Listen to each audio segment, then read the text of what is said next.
Di masyarakat kita, ada pola yang terus berulang. Pola yang mungkin gak disadari karena udah terlalu sering terjadi. Suami pulang kerja, lelah. Responnya, kasihan, biarin istirahat dulu, jangan diganggu. Dia sudah kerja keras. Kalau istri seharian kerja juga, tapi kerjaannya di rumah. Urus anak, urus rumah, kerja domestik yang gak kelihatan ujungnya. Itu lelah juga. Responnya, tapi kan cuma di rumah. Makanya, atur waktu dong, biar gak kecapean. Ada yang aneh, kok kayaknya lelah itu hanya valid kalau dialami laki-laki. Kok perempuan yang capek malah dianggap kurang pinter ngatur waktu atau kurang ikhlas. Padahal, ya dua-duanya manusia. Dua-duanya bisa capek, tapi entah kenapa dalam banyak rumah tangga, capeknya istri itu sering banget diabaikan, dianggap biasa, dianggap bagian dari kewajiban. Kalau kita pakai logika dasar, semua manusia itu punya batas tenaga dan emosi. Tapi di masyarakat, peran dan ekspektasi itu gak dibagi adil. Laki-laki kerja di luar rumah dianggap sudah menunaikan kewajibannya. Lah perempuan kerja di rumah dianggap itu bagian dari kodrat. Jadi kalau dia ngeluh malah dibilang manja,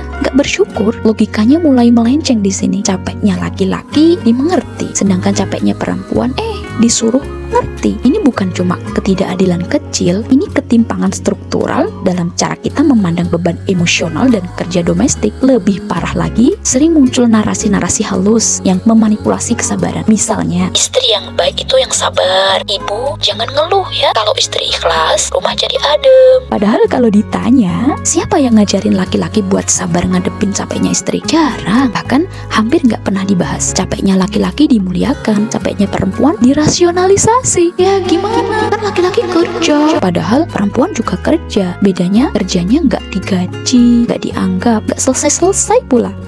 Kita nggak bilang semua laki-laki begitu, tapi sistem sosial kita, budayanya memang berat sebelah. Pertanyaannya sekarang, sampai kapan kita mau diam dengan ketimpangan ini? Perempuan bukan robot, bukan makhluk yang diciptakan untuk terus mengerti orang lain, tapi nggak dimengerti. Setiap kali ada perempuan yang ngeluh capek, banyak yang langsung bilang, sabar ya, nanti Allah balas dengan pahala yang melimpah. Tapi siapa yang bantu dia bertahan hari ini? Kalau terus dibiarkan, budaya ini tuh bukan cuma bikin perempuan lelah, tapi juga sunyi. Sunyi karena suaranya dianggap keluhan, padahal itu jeritan yang minta dihargai loh. Jadi, stop normalisasi perempuan harus nerimo terus. Karena kita butuh sistem yang adil, bukan sistem yang ngasih beban lebih banyak ke salah satu pihak dengan alasan kodrat. Perempuan juga manusia, perempuan juga punya batas, dan perempuan juga berhak didengarkan, dihargai, dan dimanusiakan. Fenomena ini bukan soal rumah tangga individu, ini cermin dari budaya kita yang masih belum adil soal peran gender. Setuju nggak? Yuk bahas bareng di kolom komentar ya, karena perubahan itu dimulai dari obrolan jujur kayak gini.